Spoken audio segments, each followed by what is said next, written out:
letting the participants in. So Dwayne, I'll give you a cue as to when we get things started. Okay, we talked about recording, right? Okay. He did ask you if it's okay to be recorded, right? Might have missed that. Okay. Yep, we're good. Not really thrilled about the idea if people are looking at my video, but I figured they're mostly ignoring me, so I don't worry about it too much.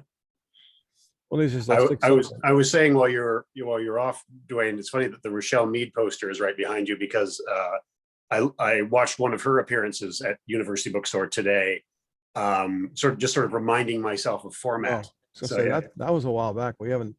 Yeah, it was 2015, I think. So Rochelle basically, I think, just decided to pull back and raise her kids for a while and just not mess with books much because I haven't even talked to her in a few years now. It's too bad. I really like her and I loved her stuff, but you can't make an author want to participate if they don't want to participate.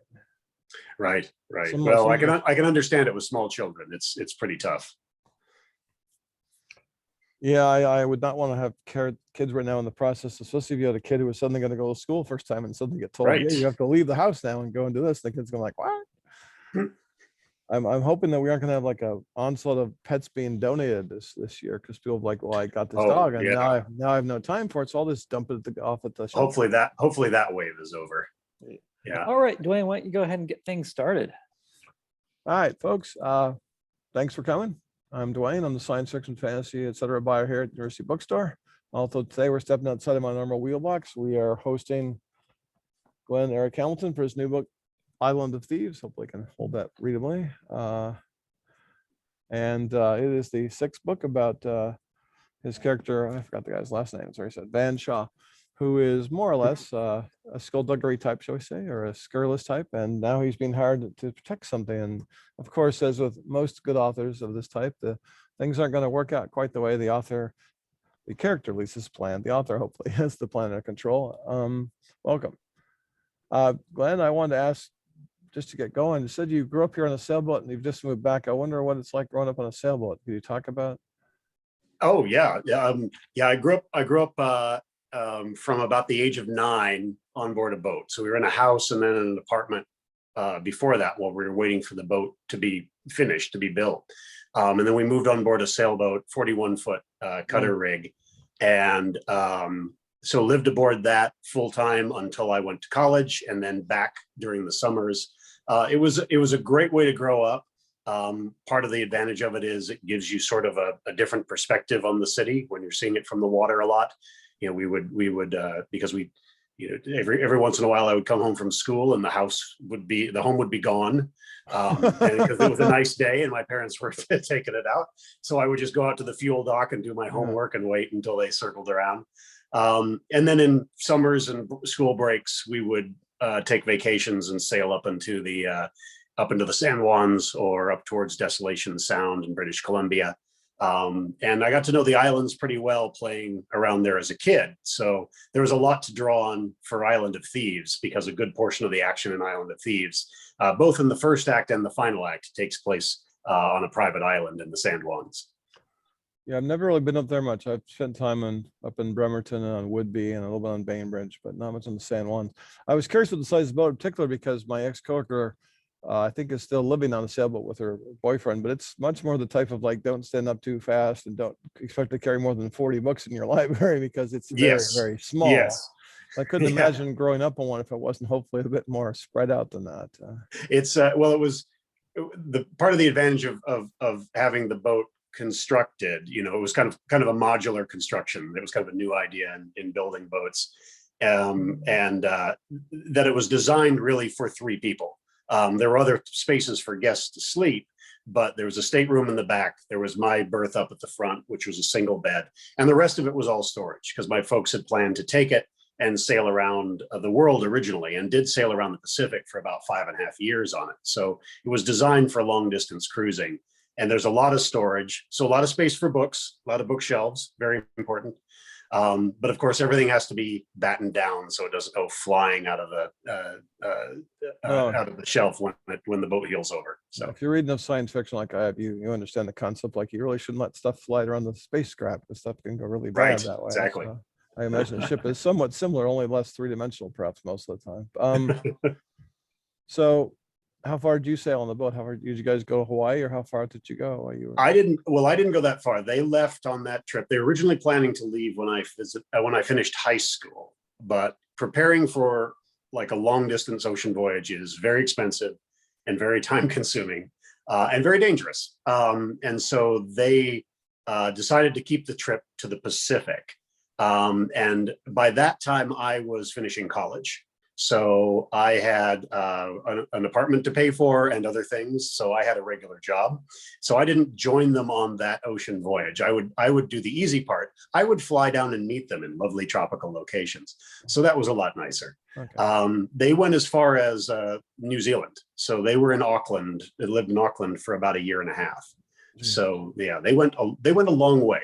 They hit the Sea of Cortez in Mexico, Baja California Sur. They crossed over to the Marquesas and other islands within the South Pacific, Papeete, and then down to the Bay of Islands, and then down into New Zealand. So and then by that time, they'd seen enough ocean. When you go 3 weeks without seeing land, I think they had seen enough ocean.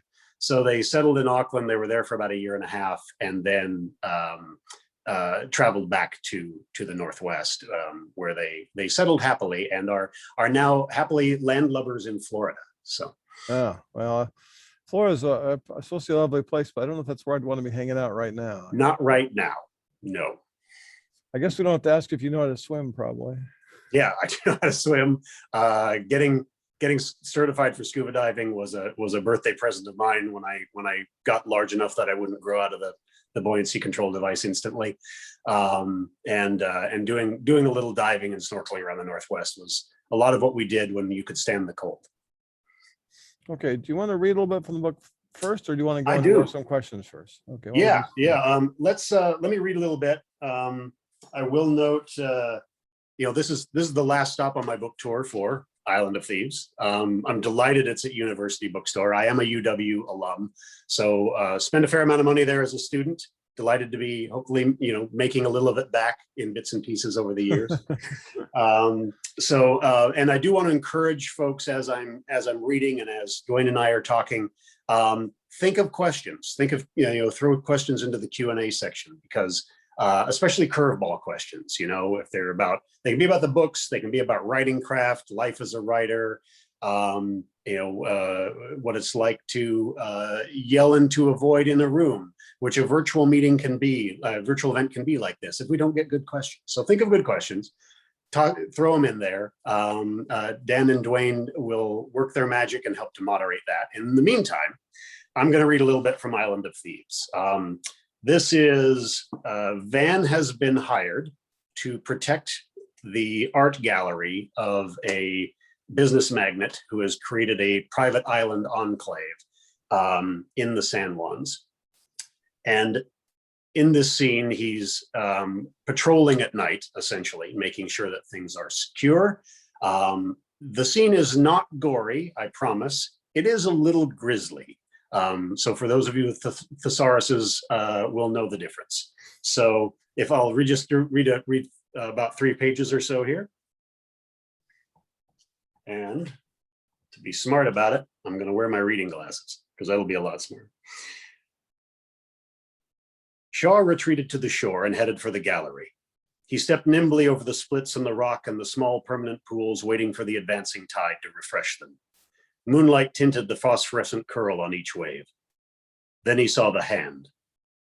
It extended up from the rock as if the shore had somehow formed around it, pale fingers stretching skyward, reminiscent of every zombie movie poster Shaw had ever seen, a clutching claw dragging its way from the grave. He stared for an instant. A wave splashed over and around the hand and then retreated, leaving the pale fingers dripping. He moved toward the scene. A deep crevice in the rock revealed itself like a sliver of night cut into the island. Each step allowed Shaw to see another inch of the arm attached to the white hand. The sleeve of a dark jacket had fallen nearly to the arm's elbow. In another few strides, he was next to the fissure, looking down at the rest of the body within. Nelson Bow, unquestionably dead. He lay on his right side with his head toward the water and a few inches lower than his legs and feet, an awkward position defined by the shape of the rock beneath him. Bow's left leg rested on a cluster of barnacles. The serrated edges of the tiny shells had torn the fabric of his trousers. His left arm had become wedged in one of the crevice's stony wrinkles, holding it aloft. Without the beckoning hand, Shaw might have stepped over the body and not even noticed. Bau's head didn't look normal, even under the circumstances. Shaw knelt for a closer examination. The crown of the chemist's skull was misshapen, staved in. His left profile as pale as the hand, lips parted and teeth showing, the eye halfway open. As Shaw watched, a surge flooded the crevice, washing over the body. Bau's clothes flapped and his hair swirled momentarily. Even the body moved, buoyed by the water. Then the wave retreated and everything settled back into place. Only the trapped arm remained perfectly still. Shaw took a deep breath. Bau had lost a lot of blood. His crushed head almost certainly the cause.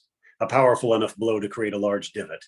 The waves had washed the body clean and would continue to do so. Shaw stood but did not move away. He didn't want a chance stepping on or kicking anything loose from where it might lie. People didn't carry around blunt objects generally. They took advantage of what was there. He walked slowly in a wide circle, scanning the ground, leaving his flashlight in his pocket. No reason to attract attention until he was ready. When his first circle came up empty, he walked a larger one without much expectation. If there had been a weapon, a rock or a driftwood log, it could have been taken away or thrown a distance, on land or into the water.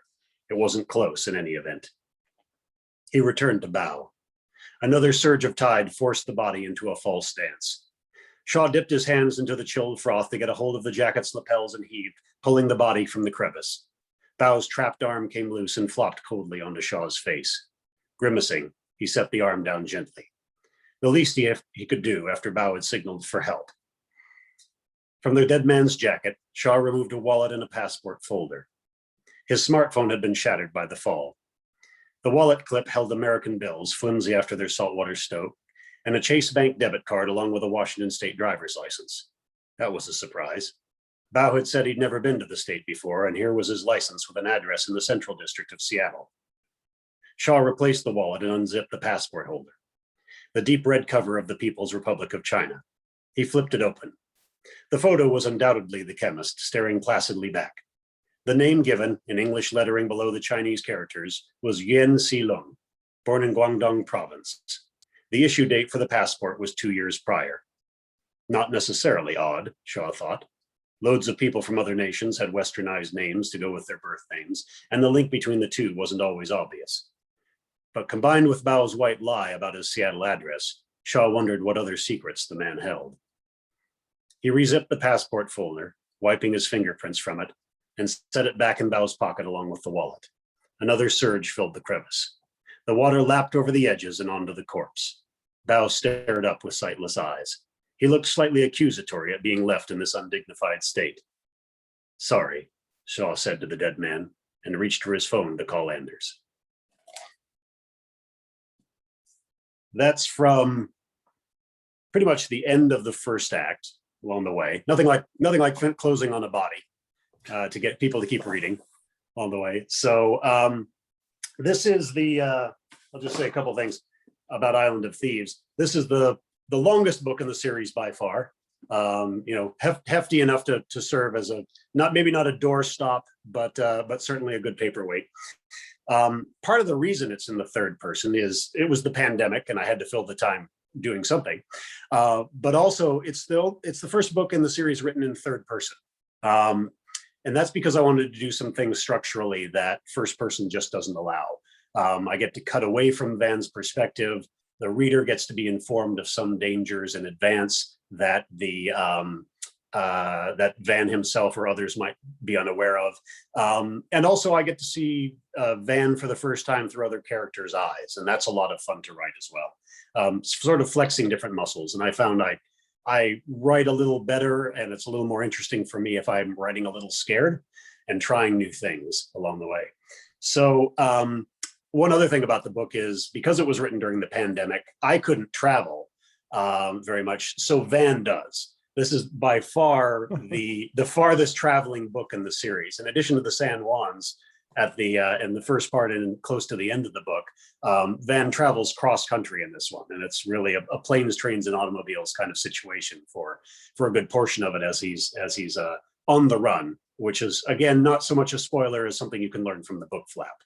So vicariously, we live through our characters, and never more so with this book. I wanted him to go far and wide. Well, if that was me, he'd be spending a lot of time in the Waffle Houses, probably. Yes, yes, exactly. He'll get to know those very well. So can you talk a little about, for those of us who haven't been here from the beginning, where the character came from, and a little about what inspired him and why you made him the way he is, I guess? Sure. I'd always been attracted to characters who are heroes, in the sense of, sticking up for the underdog and trying to do what's right and trying to pursue justice. But I've been most attracted to heroes who have to do that on the outskirts of society for whatever reason. If you grew up on boats, you read a lot of Travis McGee. It was just required reading, of course, another live aboard character. Gentleman thief characters were always intriguing to me along the way, whether it was Bernie Ronenbar in the burglar books, or Cary Grant in To Catch a Thief. These are always interesting characters. And so a character that believes in justice, but not necessarily the rule of law, and also a character that gets to break rules, or at least so long as he doesn't break his own moral code, is always fun to write about. So with that in mind, I had Van raised by his grandfather, who was a career criminal. And in the first 3 books or so, and a little bit in the 5th one, there are flashbacks to their life together and little hints at Van's childhood. They may not center so much around the grandfather relationship as they do in the first book, Past Crimes, but they are showing how Van grew up and what sort of life he had, and why his moral compass might be a little skewed compared to most. Did you always plan on being, he's an ex-Army Ranger, right? Is that? Yes, he is. Was that a particular choice versus other possible military? Yeah, it was a very specific choice. I wanted Van, as part of plotting the first book or discovering who he was as a character, I wanted him to escape the life he was raised in. And I wanted him to go away. I didn't want him to just move across the country or something like that. I wanted him to be truly gone. And it seemed logical that an 18-year-old guy, smart, fit, fairly self-disciplined, with no money and no prospects, might join the army, right? Just to have 3 hots in the cot for the foreseeable future while he figures out what he's going to do next. So Van did, and I was talking with a friend of mine who had been special forces for some time, and I was talking to him about the various branches of special operations in the Army. And he described the Rangers as, if I can clean up the language a little bit, as knocking down doors and blowing stuff up. And I thought, yeah, that's exactly who Van would be at age 19. That's exactly the sort of thing he'd be attracted to, because the Rangers are light infantry. They are anywhere in the world in 18 hours. They're raiders, essentially. They have a particular objective. They drop in, hike to the wherever they need to be, take care of business, and get out. Right? They're not there long term. They might be deployed for many months at a time, but they're generally sent out for a particular objective and then coming back. And that kind of pirate-like approach to it is exactly what I thought would attract Van. And so I chose the Rangers, and I'm glad I did. As I studied more and more about them, the more impressive I found that branch of the service. There's a particular book by Dick Couch, which is called Sua Sponte. Sua Sponte is the Ranger motto. It means of their own accord.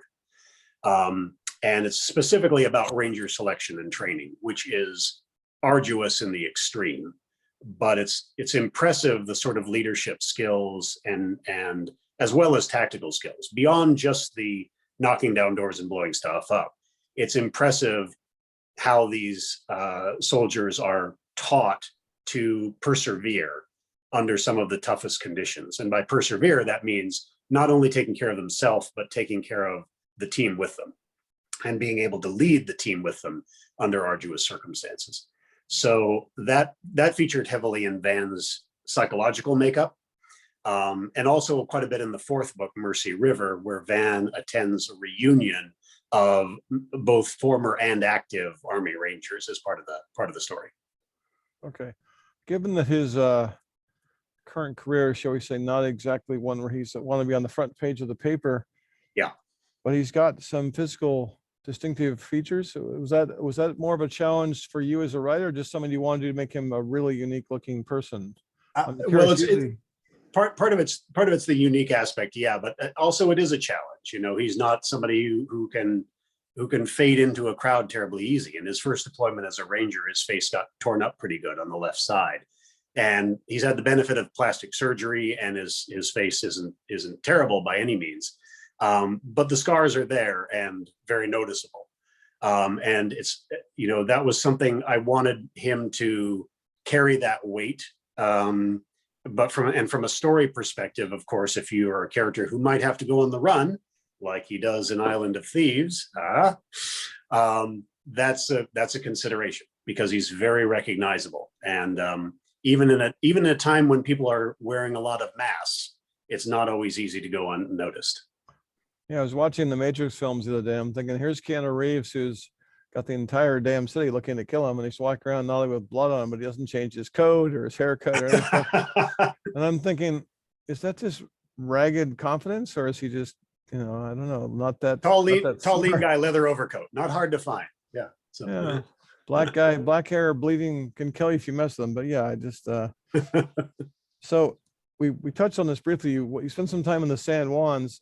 How much of the book is dead on? Did you actually use real streets and places and all, or did you rebuild a town? Or Yeah, when it's set in the Seattle, I'm using real places a lot. You know, I was able, as the first surge of COVID calmed down a little bit, I was able to do some location scouting for this one late in the book. And so I was doing a lot of looking around Freeway Park and other places just to refamiliarize myself with them and make sure that the geography I had in my head that I'd written down in the first draft of the manuscript actually worked and made sense. And there's occasional times where I'll have to fudge things, but for the most part in the city, I don't too much. Now, Briar Bay, which is the island, the private island in question, is a fictional island. Okay. It's set, if I remember correctly, it's set not too far from where I think there's a small island called Skipjack that's out there, but it's basically near, not too far off Waldron Island. It's about 2 miles, triangularly speaking, between 3 different islands there close to the Canadian border. And it's a small place, but it seemed logical that if a billionaire was going to buy a place and turn it into Camp David Northwest, as he wants it, it would be about the right size. And so I stole aspects and geography from various islands to make Briar Bay what it needed to be. If you can't have a dock and an airfield and a mansion, what good is it, right? Right, exactly. What are my millions for? So I lost track where I was here. So you just recently moved back up here after years in California. I was curious what triggered that change of scene here. Well, I mentioned the 4th book, Mercy River, and we were on book tour for that a couple of years ago.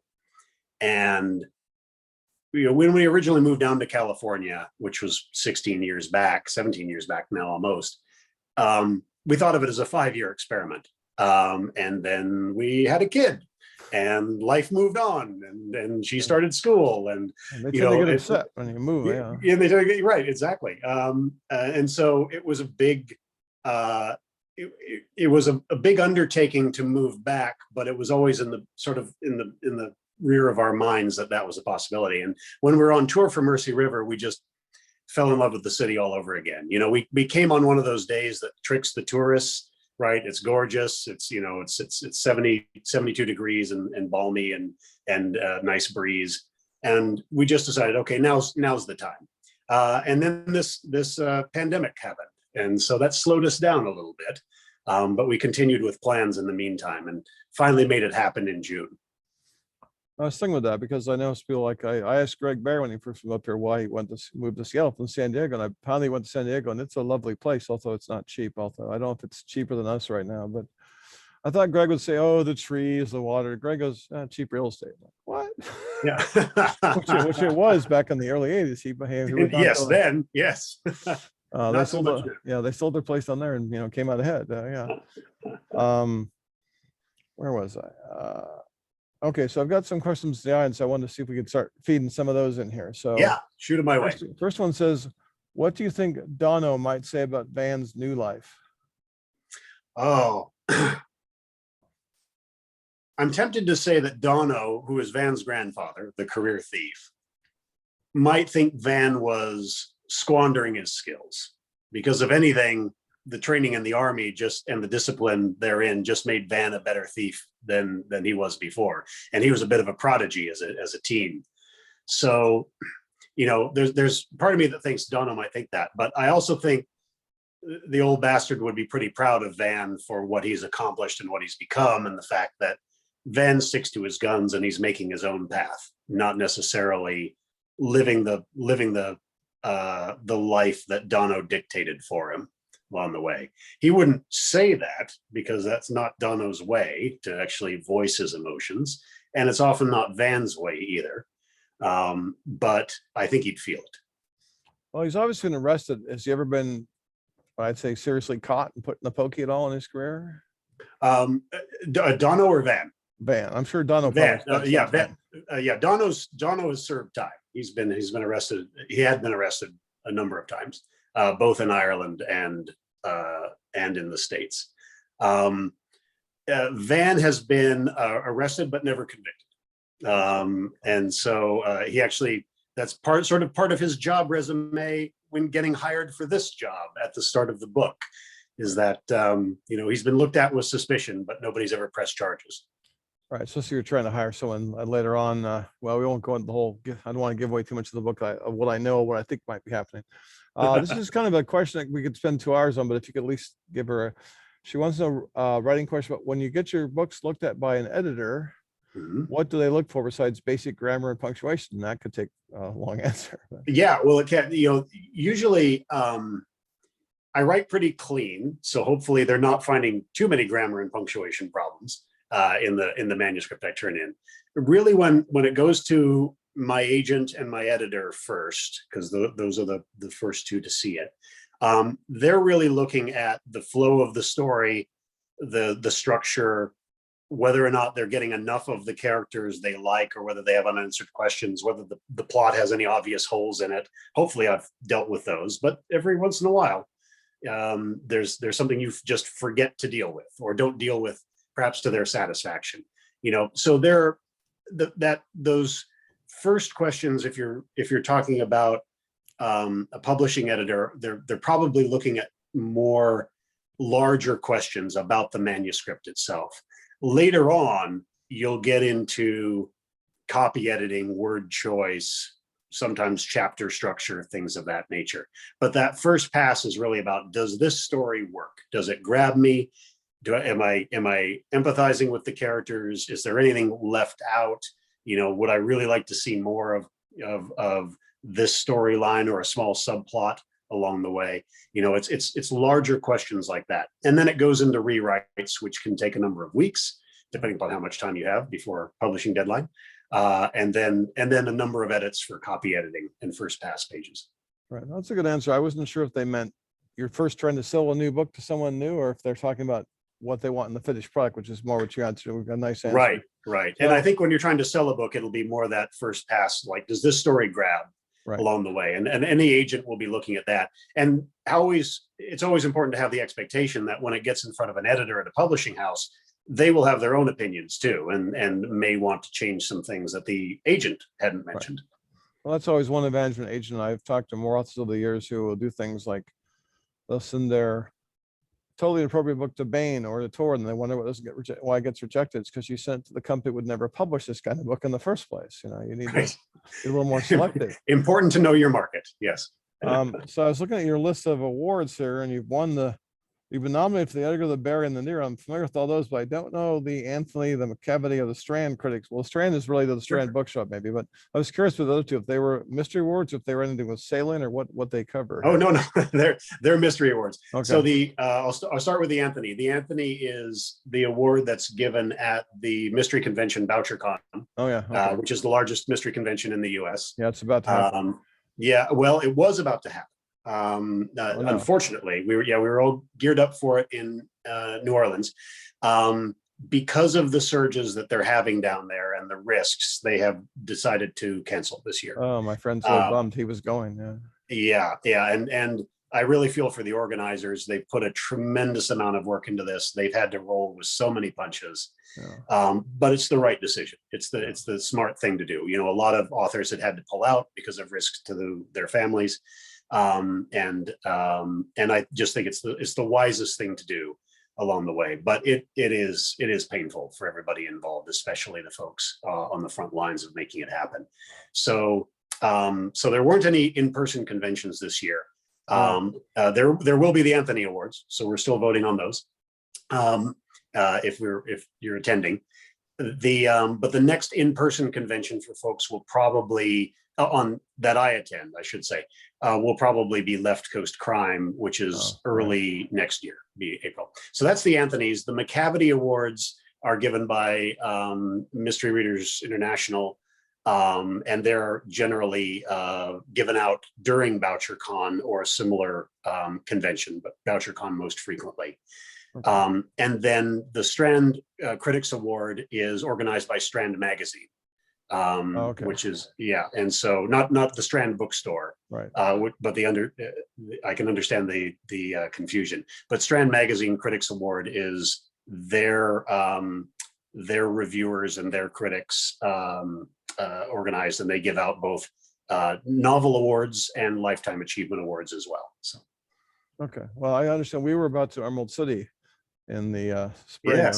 Yes, and it fell totally apart. They literally canceled the show like the week before, and I was just torn between like, well, we didn't affect the whole world, that's great, and damn, that was our biggest con by far that we participate in, and a lot of writers I look forward to seeing or hope to see, and or meet new ones and meet the editors and hopefully get a little content time. That all went kablooey, so right now I'm waiting to see if New York Comic Con actually happens in October, and if it does, then Emerald City will probably actually happen this December, and if it doesn't, well, Emerald City's not looking so I hope it does. Now that we're back in the city, I'd love to attend because I've never gotten to go. So where was I? So you won all these awards fairly early in your career as a novelist. Do you think that's had much impact on your writing and your style and what you're trying to achieve? The awards, no, I don't think the awards affect writing at all. If anything, it's more pressure, to try to live up to how the first books have done. I've been very fortunate in the fact that the awards have brought the good sort of attention and not the bad sort. In that they get interest from reviewers. The series continues to build readership. Awards are lovely, but they don't necessarily sell books on their own. What they are is a nice vote of confidence, often from fans and readers and others and critics and those who are voting. And that's never a bad thing, right? Writing is such a lonely gig that getting the recognition of a nomination or an award itself is such a game changer. I mean, it's a lift that can stay with you for years. Yeah, I don't tend to follow the critics as much because I used to read the local paper, and whatever the local PI film reviewer hated, I would go see, and vice versa. Well, at least it's a good list. It's a good litmus test, though. It was still a test, where your tastes align along with theirs. So. But I've always been more of a fan of the attendees / fans / people in the business, your peers, how they vote awards in the critics. Yes. And it's good to see that. So let's look at one of the ones on the list here. So this gentleman says, Glenn, the narrative pace in your books is energetic and focused. In the midst of a novel-length endeavor, how do you keep that up page after page? Yes. Every chapter has to be its own story. It might be only part of a story because you're maybe leaving a cliffhanger for the next chapter, but you approach a chapter just like you approach a book. Like, are the points of view clear? Are the objectives clear? Are you getting to where you need? Are you waffling too much or spending extraneous time that you don't have to? All of those are true things for a book, but they're true for a chapter as well. There are little tricks you can do for pace. Shorter chapters help.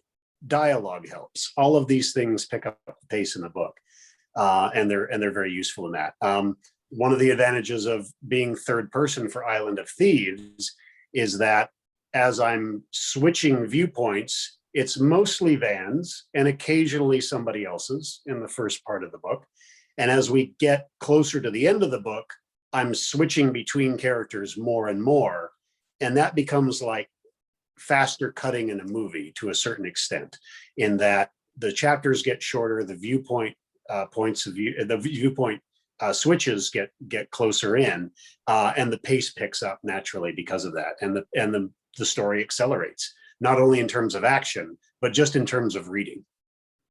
The chapters necessarily get shorter. I didn't really notice that, but Yeah. Generally, especially in sort of the action climax, close to the end of the book, things speed up quite a bit, and the chapters get very tight therein. But generally, I try to keep the chapters pretty short anyway. If a chapter is more than about 10 pages, I look at it. And does it need to be broken up? Does it maybe need to have a page break in the midst of it? Something like that. Am I spending too much time on this single scene along the way? I call these tricks, but they're really just writing techniques that can be used. And you could have one chapter that's 40 pages, but it can only stay with a certain character's point of view before there's a short break in the page every 4 or 5 pages. That works as well, just as well, right? So when I say chapters, I'm really talking about segments of story. And those can be grouped 100 different ways, and all of them can work depending upon how you do it.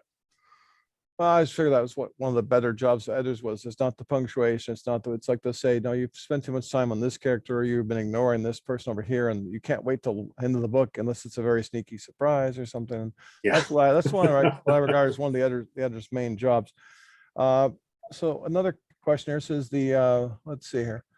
When you're contemplating and creating a new character, what are the 3 or 4 things that are top of your mind in the process? You got you have to know what the character wants. Sounds like an acting exercise, but it's some of that too, because I do walk around saying dialogue to myself as you're going about it. You have to know what the character wants. You have to know what their purpose in the story is. You don't want any character to take up space in your story unless you know why they are there and what purpose they serve. And that can be as a reflection on another character, that can be providing some sort of objective in the story, that can be thematically something that you want in there, even if it's just a walk-on kind of part of a character that you may never see again. They still serve a purpose in that, and you want to be thoughtful about why you have them there and how much time you're spending with them. Is it appropriate to their purpose there? That said, characters should never be just pawns that get moved around to do different things, right? You want them to be as fully fleshed out as the time you're going to spend with them allows. Give them a point of view. Let them express that in some way. Give them some agency. Just let them be themselves for the short amount of time that we might be with them. It'll make for a more rounded character, more interesting reading, certainly, but it also feels a lot less like you're reading random game pieces moving around a board. I think about these things, particularly because a friend of mine years ago wrote a book, and he had this character show up who's basically your sort of fantasy ranger. And I looked at him as, well, I use the term bridge characters. He's only there to take this character from here to there, and that's his job. So I didn't pay too much attention to his background in the past. Later I realized, oh crap, he's one of the 3 or 4 main protagonists of the whole quartet. And I think I still haven't asked Greg about this because now he's down in the South, but I really want to email him at some point and say, you did it on purpose, right? Because it's like a cameo. Yeah, this is a cameo character, and no, it's like he's like the James Bond character almost. No, that's not a regular analogy, but he's very important to the whole thing, and he's gonna, what he does in that books will shape that whole universe. And so I thought, oh, that teach me. You've touched on it briefly.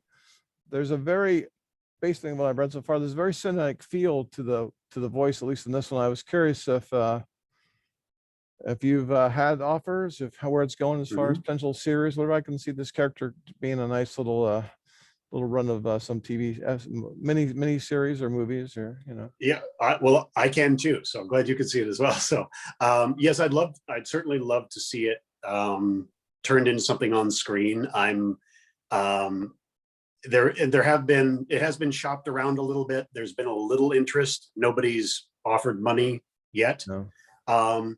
That's okay from my perspective. I'd love for it to happen, but number one, I know I'm not going to have a whole lot of control over it if it does happen. Yeah. It's very rare that the writer has any control. So maybe it will turn out good. Maybe it won't. I don't know. I can hope for the best.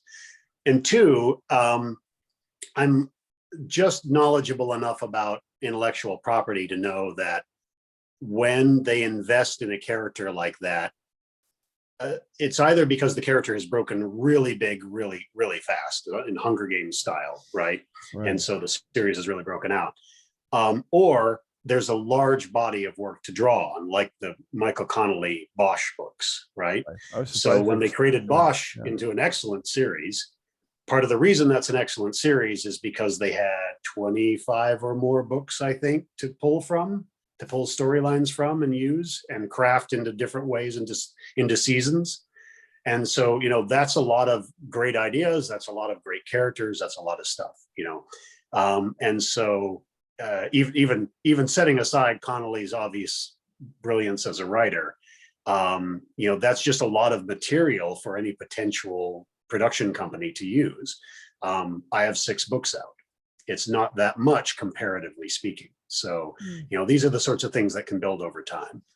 Well, one of my friends wanted to know, assuming they actually were about to make the movie or the series, did you have a particular to be Van? Do you have your dream actor choice out there?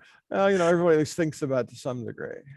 Well, the funny thing is, in my head, almost nobody knows what the young Jack Dempsey looks like, the boxer from the 20s. But, that's a little bit of what Van looks like in my head. Dark hair, looks like he's been hit a bunch of times, but still handsome in a very rough way. Of modern actors, he's become more known now because he's playing Superman on TV now. But I'm probably going to mispronounce his name, Tyler Hoechlin. Oh, I think Superman. Lois and Superman probably would have been a very good choice, just in terms of he has the right kind of looks for Van. He's more handsome than I picture Van in my head, but that's always true of any on-screen character, right? Right. But he had the right physicality in movies I had seen him in beforehand and thought he would be a good fit. Now that he's played Superman, I don't know if he'll be playing Van Shaw, but you never know. I never know. I was disappointed they didn't bring Erica Durance back to play Lois Lane, because I thought when she was on Smallville, she was like the best Lois ever. So sometimes I look at the characters like the very talented actor who played Harry Dresden, who just didn't look anything like the character in the books. Yes. But he was still good at it. So he was great. Given their budget, I gave him credit for doing a decent job with it. So obviously you read Travis McGee growing up. Were there other writers in or out of mystery that you were huge fans of that helped influence your reading and writing? Yeah, being a kid on a boat, you run out of your own books eventually, and then you just start raiding your parents' bookshelf and reading stuff whether you should or should not, whether it's a good idea or not. But a few of the early ones I can remember, Agatha Christie was a favorite of my folks and my mom's especially. I would get into those. Robert B. Parker, the Spencer novels. Right. Later on, I discovered Patricia Highsmith and the more psychological thrillers in that vein. So that was highly influential, especially being someone who likes protagonists who aren't necessarily heroes. Ripley's a great one to read about, certainly. This was back when there was a big run in the 80s of like martial arts and Asian influenced thrillers were very big. There was the Trevanian novels like Shibumi, and Eric Van Lustbader had a bunch of thrillers out. So I was always reading those, and they were usually very fantastical, more than I usually would want to normally read or write. But they were definitely instructive in structure and in how far can you push the logical limits, realistic limits of some of these characters, because they got pretty wild in some of those. And then I was a big reader of Robert E. Howard and the follow-on Conan novels and the rest, and Ian Fleming's James Bond novels, which were kind of the paperbacks I think my dad got from his father when he was young, and then I got them from dad. So they were tattered and falling apart, and I love them immensely. I finally read my first one of those this year. I never actually read one. I watched all the movies, endlessly, but I never actually read one of the original ones, and it was interesting to see the difference. They have not aged well in many ways. They are very racist. They are very sexist in a lot of ways, and yet still, you can see why they were hits, because they, from a thriller standpoint, Fleming knew what he was doing and what he was writing about, and he could bring a level of realism to it that was interesting. But I'm glad we've evolved away from that. Yeah, I'm looking forward to the new one. When I was a kid, before I became obsessed with science fiction fantasy, although I've had some branch outs, I read Rob White. Do you remember him? He wrote all these like adventure books around the world for mid-level readers. Yes. The most famous one was the one he wrote later about the kid who was like an Eagle Scout who takes a guy out for bighorn sheep. And I guess they finally made a bad movie. It was called Death Watch. And it was just this amazing book. But this kid is literally in the desert, and this guy's trying to kill him. And he can't get back. No one has cell phones, and he has to try and figure out how to get out of there alive. And it was he couldn't put it down. And later on, I discovered an author who seems to be sadly sort of forgotten today, Frederick Forsyth. I read The Day of the Jackal, and it just blew my brain. It was just amazing. The Day of the Jackal invented the modern thriller. I don't think there's any question about it. Much in the way that, like, Red Dragon and Silence of the Lambs sort of created an entire genre. Yeah, Frederick Forsyth and the extremely detailed, almost how-to kind of thriller as you're following both aspects. It's just amazing. And I recently rewatched the movie, which really holds up as well. The original Day of the Jackal? Day of the Jackal from 73. I've heard you don't want to watch the remake. I've avoided it, but there's a pretty sad version of the Dogs of War. But then I read the Odessa File, which is a really dated book too as well. But it was a fascinating book at the time. We were not, I don't know, we're kind of sliding around fascism as is these days. I got another question here before we run out of time. Yes. They want to know basically if you're a pantser or a plotter. Do you map your stories out ahead or just spontaneously create them? I am, in the interest of being green, I'm a hybrid. So I'm a combination plotter and pantser, in which that I usually have a pretty good idea of where the story is going to go. I have particular scenes or ideas that I consider milestones or stopping points along the road that I want to get to. And I let myself wander a little bit between those to figure out where other characters need to come in and what needs to happen in subplots and the like. But I will usually have a pretty good idea of the main plot, a couple of the main twists that are going to happen. And usually at least one or two of the action scenes occur to me really early on. Like, this would be cool to have this sort of thing happen. And then I let myself freely find my way to that. Maybe I'll take Highway 87, or maybe I'll take the back roads, but there's usually a way to get to that spot that I need to go. I think that's a good method. Jim Butcher's always described the very thorough lines he does now, but he said he leaves room to pick one of the characters to be the supporting character of this part. Oh, I haven't seen this character in 3 books. I'll take this character and pop in.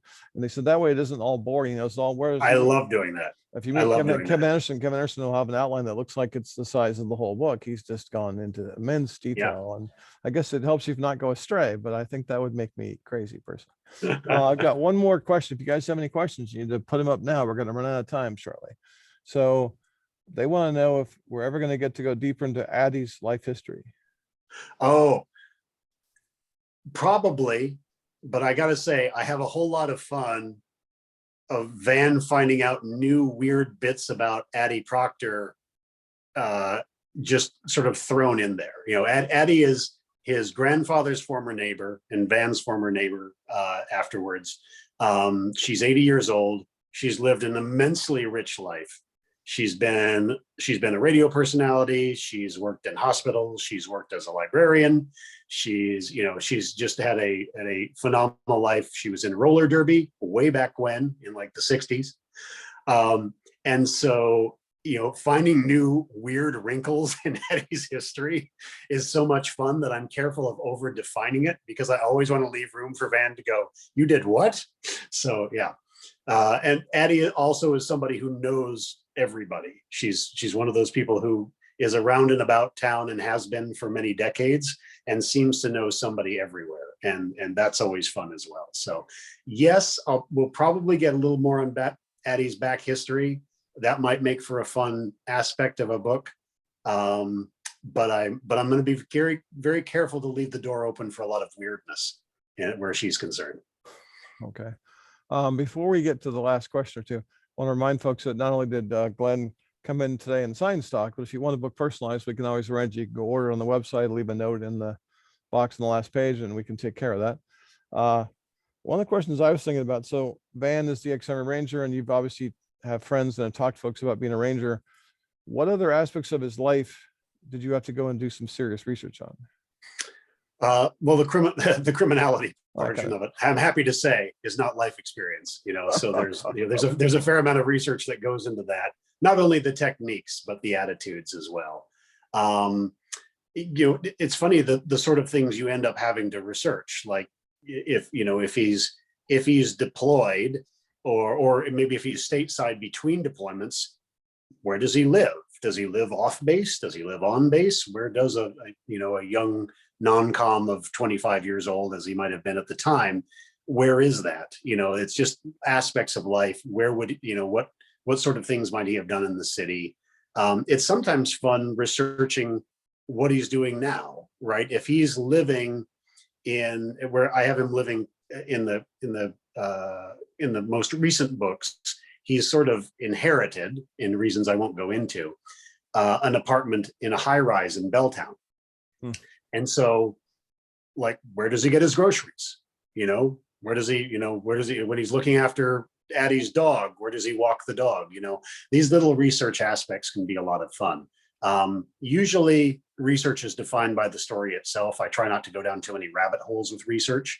I try to write the book and then figure out what I need to research and adjust things and rewrites if need be, just to keep myself from wasting too much time, not putting words into the paper.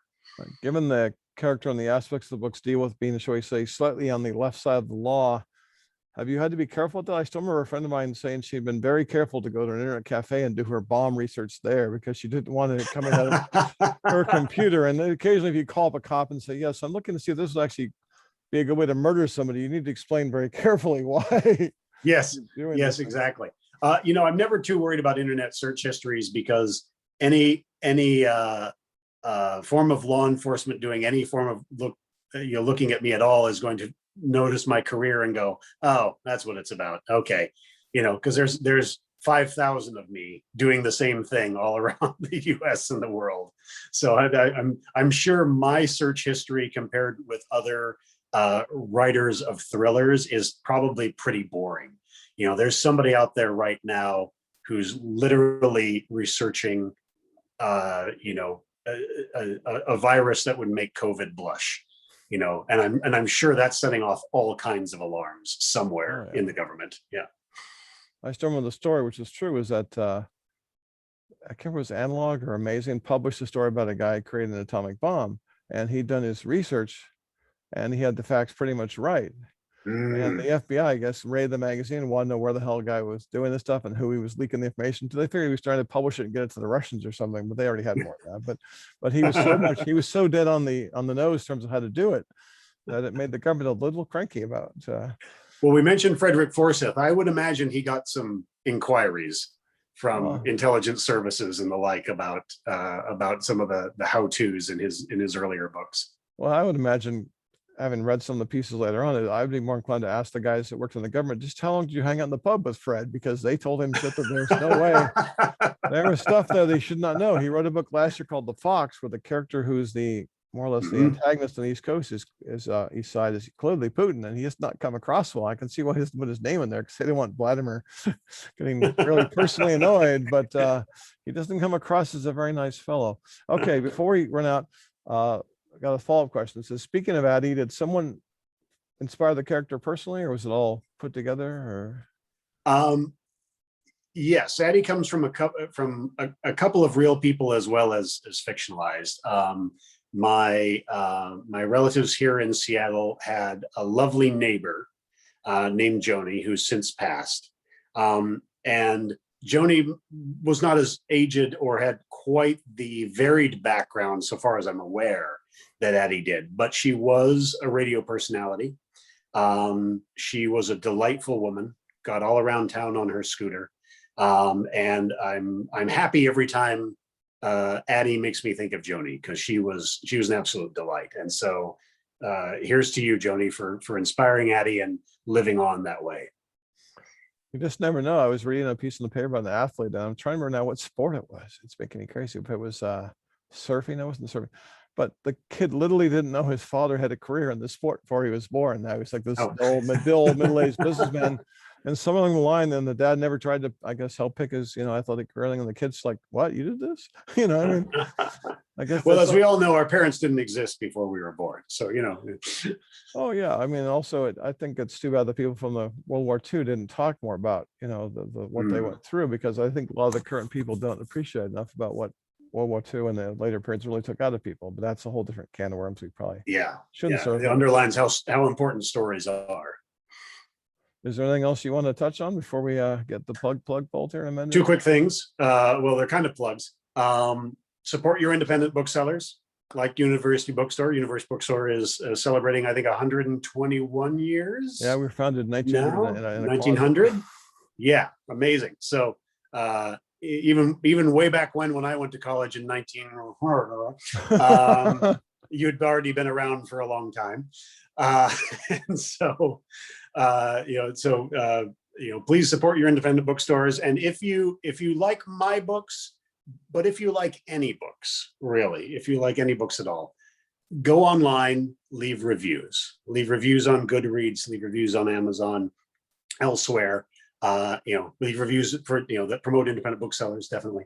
But publishers do pay attention to those. And they are very important for getting the word out about not only building series like mine, but debut authors and books that people may not have heard of before. Reviews are just a great way to give a little something back to an author for giving you a couple of hours of enjoyment reading the book. So I always try to underline that and remind folks and myself to get online and do that. So, well, since we don't want to start a long question, here's the natural follow-up. Anyone in particular you're currently reading or enjoying, with or without this current genre, that you'd recommend for people to pick up? Yeah, it's funny, with the move and stuff, I had to sort of set aside pleasure reading a little bit. I've just picked up a couple of books and started on them. One is a short thriller called Undercard by David Alberton, which came out a couple of years ago.